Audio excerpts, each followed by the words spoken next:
Jó reggelt, miniszter úr! A Telex.hu-nak egy kérdést megenged, hogy mire költött 371 millió forintot tavaly?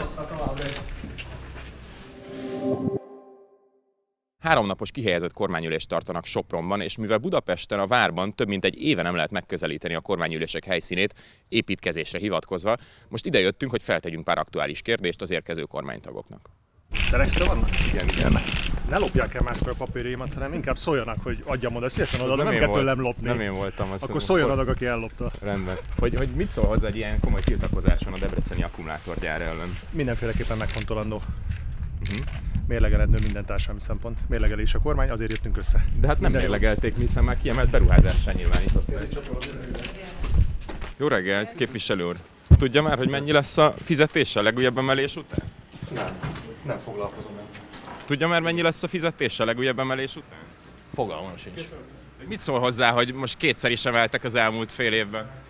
Érdekesség, hogy Budapesten Orbán Viktor irodája egy volt karmelita kolostorban van, és itt Sopronban is egy volt karmelita kolostorban tartják a kormányülést. Jó reggelt, miniszterasszony! A Telexnek engedjen meg egy kérdést, hogy olvasta a Telex cikkét, amiben a Völner Sadl ügy tanúvallomásairól voltak beszámolók? Ugye már a Völner úr már több mint egy éve nem tagja a magyar kormányzatnak, ez meg egy folyamatban lévő büntetőügy, amit sem magánemberként, sem miniszterként nem áll módonban kommentálni. Egyébként a nyomozás lezárult, és a bíróságnál van most az összes információ, amit nekik kell értékelnie. Olyan információk vannak benne, hogy gyakorlatilag a minisztérium falai között működött egy ilyen bűnszervezet. De nézze, a bíróságnak a dolga, hogy értékelje és kimondja a végén a jogerős döntést. De önnek ezeknek a fényében nem kéne valamiféle politikai felelősséget vállalni ezért az egész ügyet? Ön a felelős minisztere ennek az épületnek, ennek a minisztériumnak. Miniszteri meghallgatásomon nagyon minden kérdésre már válaszoltam. Szerintem mindenki foglalkozon a bírósági eljárással, és önök is minden nap erről írnak. Úgyhogy... Az, hogy ön erről nem tudott, pedig elvileg ott sokan tudtak róla, a főosztályvezetők is. Viszontlátásra.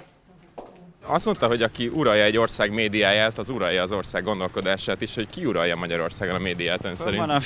Fönn van a Facebookon a szöveg a beszédről, érdemes elolvasni, és nem a baloldali sajtóból. De akkor nem ez volt a pontos nem. megfogalmazás? Nem. Tehát az idézet pontosan, aki uralja egy adott ország médiáját, az dönti el, hogy ki uralja az ország gondolkodását, és ezen keresztül azt is, hogy ki uralja azt az országot. Érdemes elolvasni a teljes beszédet. De mi volt mögött a gondolat mögött? Erre azért nem számítottam, megmondom őszintén. A Vodafone megvette most a magyar állam. Igen. A 4IG-val közösen, de hogy közben a magyar állam egyik bankja hitelezte a 4IG-t ehhez az egész ügylethez, sőt kezességet is vállalt a 4IG hitelért. Nem semmiféle jogszabály. De hogy ez hogyan éri meg a magyar adófizetőknek, hogy kisebbségi tulajdonos a magyar állam, de ráadásul a többségi tulajdonost még a magyar állam is hitelezi? Stratégiai vásárlásról van szó, ezt többször elmondtuk.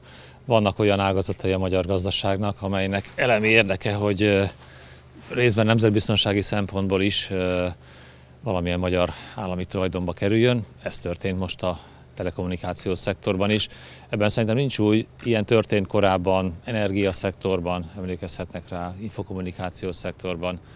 Egy lezárt üzletről van szó, örülök, hogy a Vodafone kötélnek át végül. Sokan meglepőnek találták, hogy azért a magyar költségvetés nincs tökéletes helyzetben, ugye ezt sokat hallottuk az elmúlt hónapokban, az EU-s pénzek visszatartása miatt ugye a pedagógusoknak nem is tudnak bért emelni. A költségvetés tökéletes helyzetben van. A tavalyi év végén azt a tervezett hiányszintet tartottuk, amit ígértünk. Akkor hogy nem emelnek bért a pedagógusoknak, akik gyakorlatilag megélhetési gondokkal küzdenek? Rossz az állítás, be is van tervezve a költségvetésben egy pedagógus béremelés, nagyon bízunk benne, hogy ez még kiegészítő uniós forrásokat is kapunk. Köszönöm szépen!